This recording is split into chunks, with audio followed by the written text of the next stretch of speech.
काय काय चाललंय कुठे दादासाहेब सावकाश. काय हे बघा मी घाबरू नका. मी मीरा आहे. हे बघा दादासाहेब मी काय म्हणत होते तुम्हाला काहीतरी बोलायचं होतं ना. दादासाहेब आपल्याला बोलावं लागेल. आपल्याकडे फार वेळ नाहीये. बोला ना काय सांगायचं होतं तुम्हाला. नाही मी मी मी बाथरूम मध्ये होतो. इथे अचानक कसं काय आलो. मला काय चाललंय माझ्यासोबत मला काहीच कळत नाही. सगळं सगळं मी कुठे आहे मी. बापरे. दादासाहेब मी तुम्हाला सगळं समजावून सांगेन पण ती ही वेळ नाहीये. आपल्याकडे फार वेळ नाहीये दादासाहेब. माझ्यावर विश्वास ठेवा. तुम्हाला मंजिरीबद्दल काय सांगायचं होतं बोला ना प्लीज. नाही नाही नाही स्वप्न आहे कसं ते मला काही कळत नाहीये.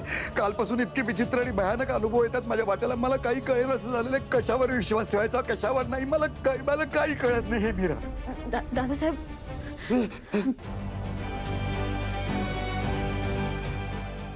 दादासाहेब मी मी मी मीरा आहे.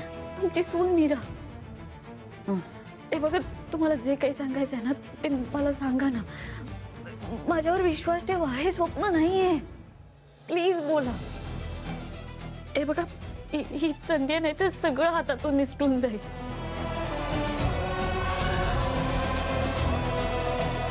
मीरा तू काळजी करू नकोस. मी तिकडे सगळं व्यवस्थित करून आले. फक्त आपल्याकडे वेळ खूप कमी आहे. त्या मंजिरीला कळायच्या आत आपण इथून जायला हवं. दादासाहेब बोला ना प्लीज प्लीज.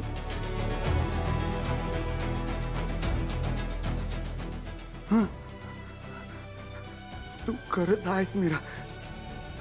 मी सगळं सांगतो तुला.